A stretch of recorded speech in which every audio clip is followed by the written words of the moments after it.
Good morning, students. Good morning, ma'am. আমি আহি গৈছোঁ আমাৰ ক্লাছ লৈ এতিয়া টাইম হৈছে 10:24 তো মই এই ক্লাছটো 10:24 পৰা 11:24 মানে 10:30 to 11:30 কৰিম আৰু আজি ডেট হৈছে 2 আগষ্ট 2021 ক্লাছ হৈছে হিউমেন ৰাইটছ এডুকেশ্যন আৰু ষ্টুডেণ্ট হৈছে ছেকেণ্ড ছেমিষ্টাৰ জেনাৰী তো আজি এইটো হৈছে আমাৰ অফিচিয়েলি লাষ্ট ক্লাছ আমাৰ যেটো ইউনিট আছিলে সেই ইউনিটত দিয়া হৈছিলে agencies of human rights education আৰু সেই এজেন্সিৰ মই UNESCO Vienna programme of action এইকেইটা ডিছকাছ কৰিছোঁ আজি মই তোমালোকক national human rights commission NGO আৰু মাছ মিডিয়াৰ কথা ক'ম national human rights commission NGO আৰু মাছ মিডিয়া এই টপিকটো আজি মই মোৰ ক্লাছত কভাৰ কৰিম এইটো আমাৰ লাষ্ট ক্লাছ যেহেতু আমাৰ এইটো লাষ্ট ক্লাছ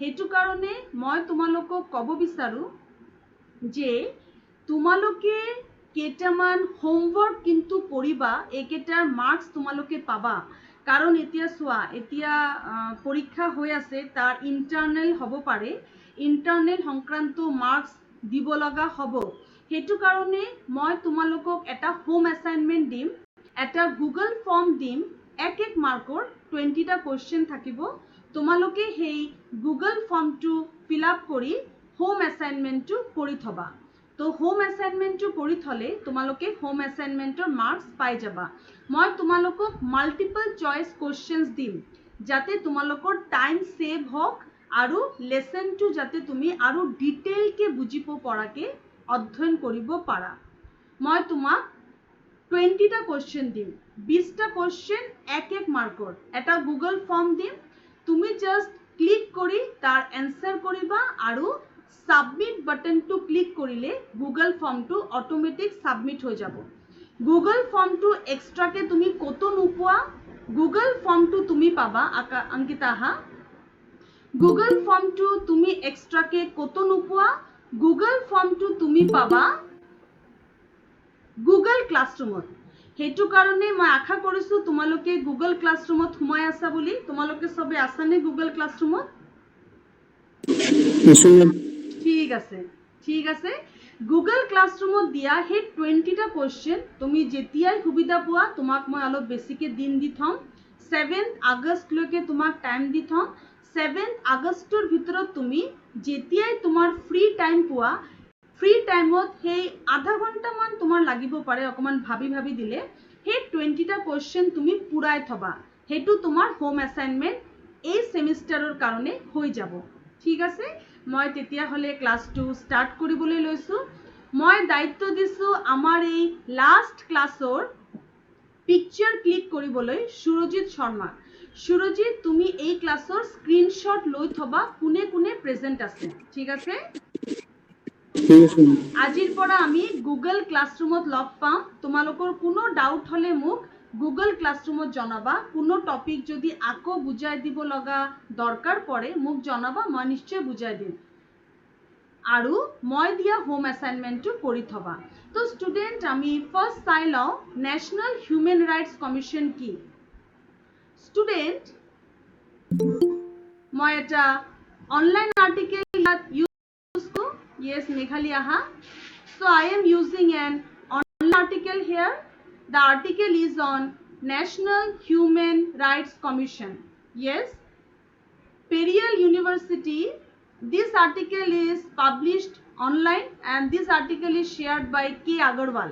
তো আমি এতিয়া এই আর্টিকেলের ফলে যাম স্টুডেন্ট মানৱ অধিকাৰ ৰক্ষা কৰাৰ ক্ষেত্ৰত যেনেকৈ আমি ইউনেস্কোৰ কথা পঢ়িলোঁ ভিয়েনাৰ কথা পঢ়িলোঁ তেনেকে মানৱ অধিকাৰ ৰক্ষা কৰাৰ দুটা ইম্পৰ্টেণ্ট কমিশ্যন আমাৰ ইণ্ডিয়াৰ হৈছে NHRC and SHRC national human rights commission and state human rights commission NHRC national human rights commission আহিছিল in the year of 1993 National Human Rights Commission আহিছিল in the year of 1993 and was established by Human Rights Commission Act 1993 1993 human rights commission act বুলি এটা act আহিছিল আৰু সেই actor আণ্ডাৰত NHRC establish হৈছিল। কোনে কৰিছিল? President of India. President of India in the year of 1993 through an act, Human Rights Commission Act, a particular NHRC commission to গঠন কৰিছিল। তো NHRC কেতিয়া আহিছিল student? প্ৰিয়ংকা, NHRC বা National Human Rights Commission কেতিয়া আহিছিল? 1993 ma'am. Yes, 1993. কোনে establish কৰিছিল NHRC? President of India. President of India. কিহৰ ওপৰত ভিত্তি কৰি, কোনটো এক্টৰ ওপৰত ভিত্তি কৰি establish কৰিছিল? Human Rights Commission Act. Human Rights Act in the year of 1993. আচ্ছা, এতিয়া চোৱা human rights national human right কমিশ্যনৰ মেম্বাৰ কোন কোন? নেশ্যনেল হিউমেন ৰাইট কমিশ্যনৰ টোটেল 8টা মেম্বাৰ আছে। 8টা টোটেল 8টা মেম্বাৰ আছে। ষ্টুডেণ্ট মনোযোগ দি শুনা, তোমালোকৰ যেটো হোম এছাইনমেণ্ট হ'ব 1 মাৰ্কৰ হোম এছাইনমেণ্ট, তাত মই পঢ়োৱা এই কথাবিলাক কিন্তু গুৰুত্বপূৰ্ণ। NHRCত 8টা টোটেল মেম্বাৰ্ছ আছে। মেম্বাৰ নাম্বাৰ 1 চেয়াৰপাৰ্সন যোন চিফ জাস্টিস হয় সুপ্ৰিম কোৰ্টৰ। সুপ্ৰিম কোৰ্টৰ চিফ জাস্টিস হল চেয়াৰপাৰ্সন। সুপ্ৰিম কোৰ্টৰ জাজ হল এজন মেম্বাৰ। হাই কোৰ্টৰ চিফ জাস্টিস হল আৰু এজন মেম্বাৰ আৰু 5জন মেম্বাৰ যাৰ হিউমেন ৰাইটছৰ ওপৰত ভাল নলেজ আছে। তেতিয়া হলে হিউমেন ৰাইটছ এডুকেশন কমিশন যে কমিশন আছে ন্যাশনাল হিউমেন ৰাইটছ কমিশন, এই কমিশনৰ টোটেল মেম্বাৰ হৈছে 8টা। এজন হল চিফ জাস্টিস সুপ্ৰিম কোৰ্টৰ, তেওঁ chairperson chief justice of supreme court. এজন হৈছে মেম্বাৰ, তেওঁ হল হাই কোৰ্টৰ জাজ। আৰু এজন মেম্বাৰ হৈছে হাই কোৰ্টৰ চিফ জাস্টিস আৰু 5জন মেম্বাৰ যে মেম্বাৰৰ নলেজ আছে মানৱ অধিকাৰৰ ওপৰত। সুপ্ৰিম কোৰ্টৰ চিফ জাস্টিস হৈছে চেয়াৰপাৰ্সন, হাই কোৰ্টৰ চিফ জাস্টিস হৈছে মেম্বাৰ, সুপ্ৰিম কোৰ্টৰ জাজ হৈছে মেম্বাৰ আৰু 5জন মানুহ যে মানুহবিলাকৰ মানৱ অধিকাৰৰ ওপৰত আইডিয়া আছে। শিখাশ্ৰী কোৱাচোন, NHRC national human rights commission, এই কমিশ্যনৰ মেম্বাৰ্ছ কোন কোন?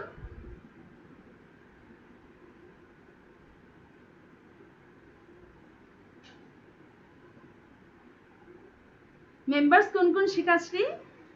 কোনে ক'ব পাৰিব? নেশ্যনেল হিউমেন ৰাইটছৰ 8জন মেম্বাৰ। সেই 8জন মেম্বাৰ কোন কোন? Surajit, Chief Justice chief justice, very good. Utpal Kalita কোৱা, chief justice of Supreme Court. Yes, chief High justice Court of of supreme Justice. Court তেওঁ কোন? তেওঁ চেয়ারপার্সন। সুপ্রিম কোৰ্টৰ Chairperson. Chief justice chairperson. Very good. Next,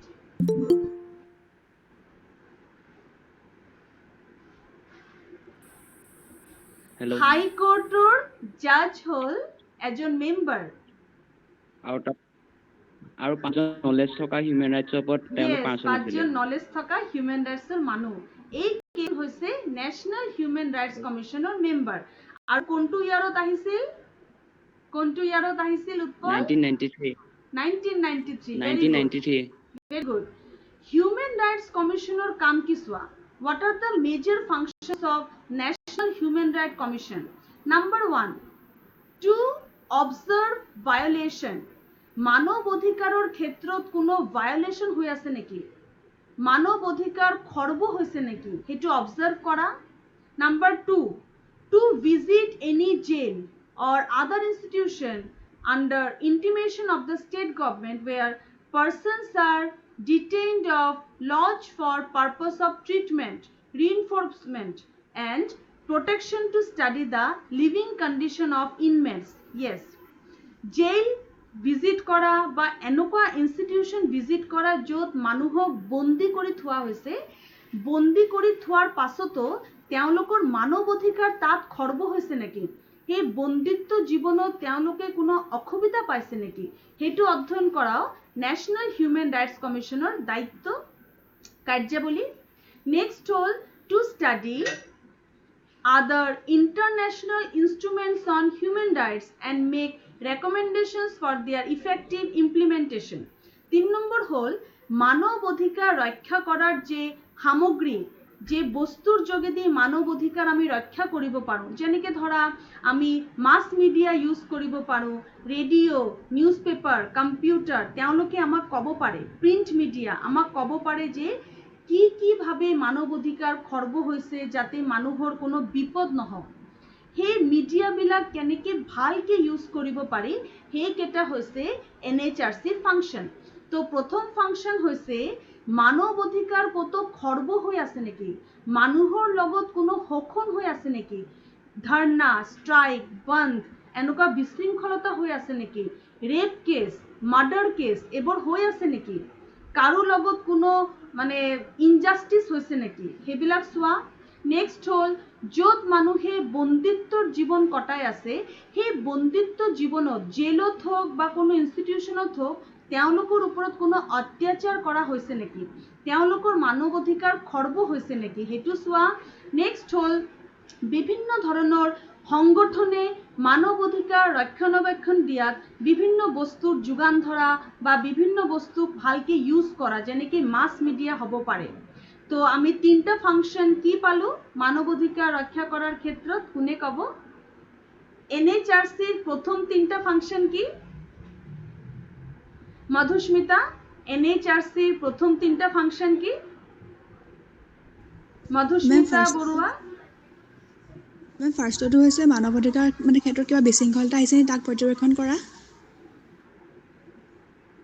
আৰু secondly gel বা এনে কিছুমান institution য'ত মানুহবোৰ বন্দী হৈ থাকে তেওঁলোকৰ মানৱ অধিকাৰ খৰ্ব হৈছে নি চোৱা।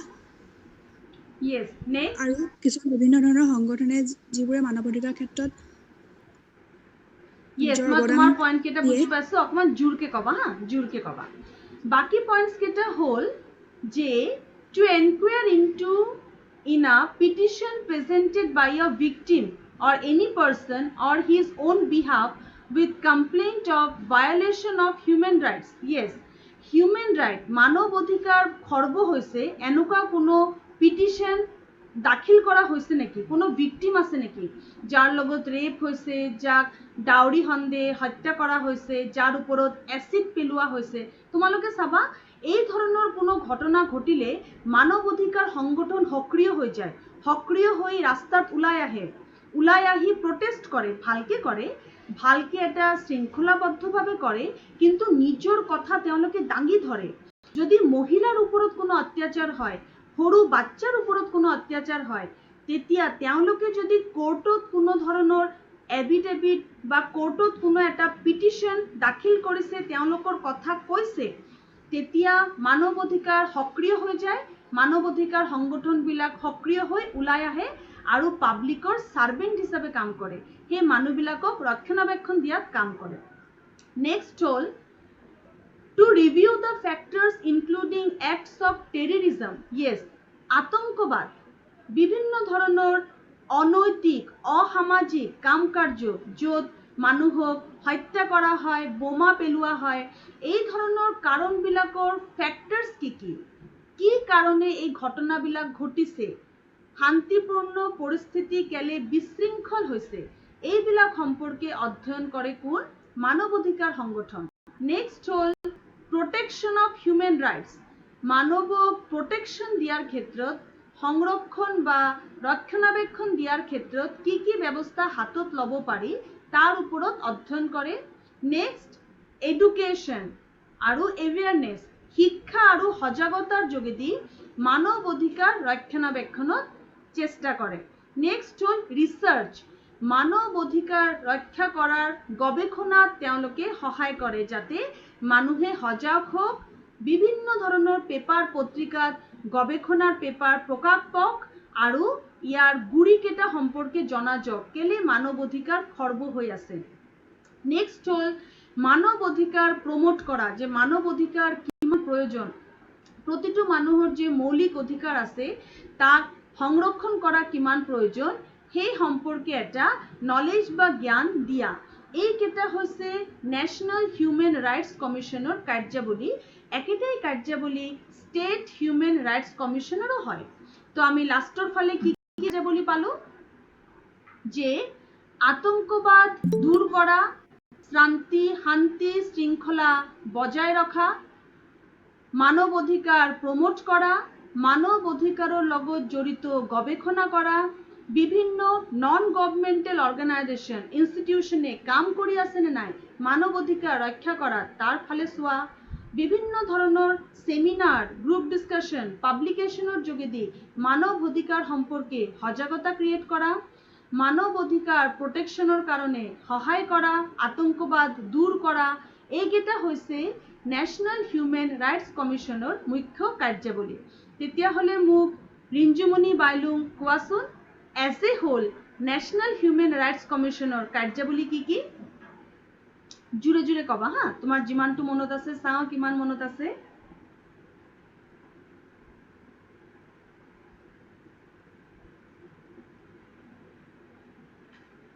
কোৱা ষ্টুডেণ্ট।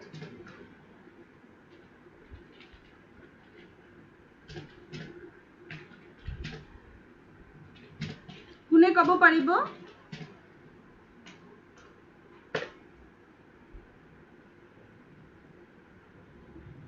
সুৰজিত শৰ্মা, তোমাৰ কিমান মনত আছে চাওঁ। সুৰজিত কোৱাচোন। মেম, আতংকবাদ আৰু বিভিন্ন ধৰণৰ অনৈতিক অকমান জোৰে জোৰে কোৱা সুৰজিত, অকমান জোৰে জোৰে কোৱা।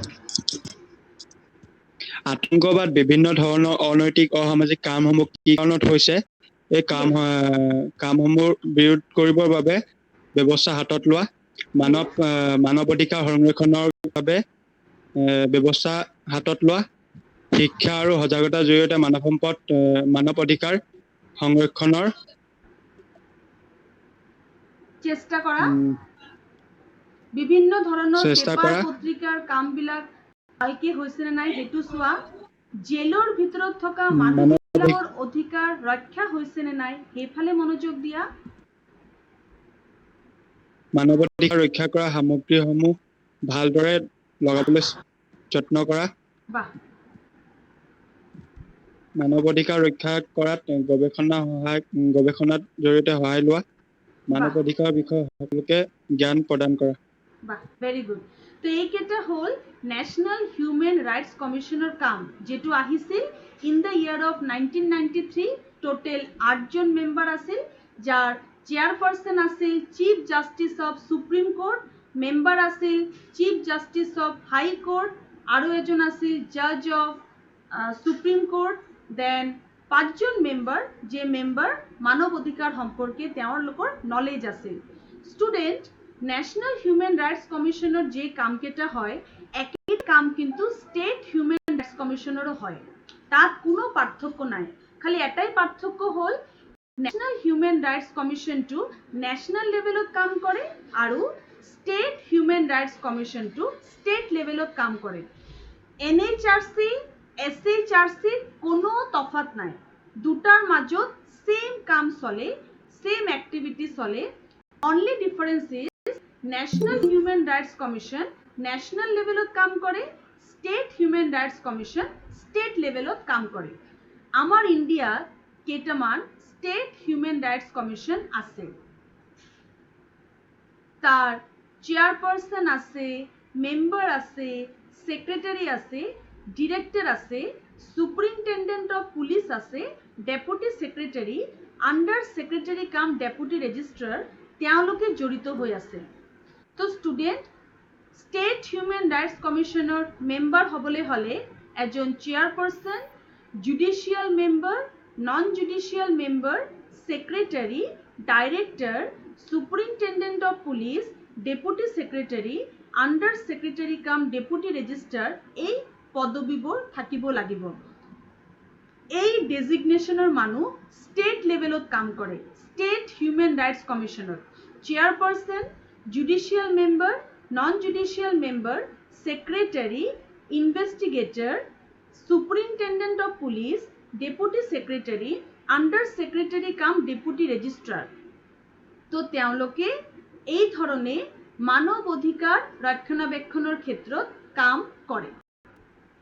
ঠিক আছে, তো আমি বুজি পালো ন্যাশনাল হিউম্যান ৰাইটস কমিশন আৰু স্টেট হিউম্যান ৰাইটস কমিশনৰ সেম কাৰ্যাৱলী, খালি ন্যাশনাল হিউম্যান ৰাইটস কমিশনৰ মেম্বাৰ হ'ল চিফ জাষ্টিস, দেন জাজ of high court, chief justice of high court, জাজ of supreme court and 5 members, আৰু এইফালে মেম্বাৰ হ'ল স্টেট হিউম্যান ৰাইটস কমিশনৰ ক্ষেত্ৰত স্টেট লেভেলত হ'ল non judicial member, judicial member, then তোমাৰ superintendent of police, deputy director. তেওঁলোকে চাই যে মানৱ অধিকাৰ ক'তো খৰ্ব যাতে নহওক, চবে যাতে সকলো ক্ষেত্ৰত সম অধিকাৰ পাওক।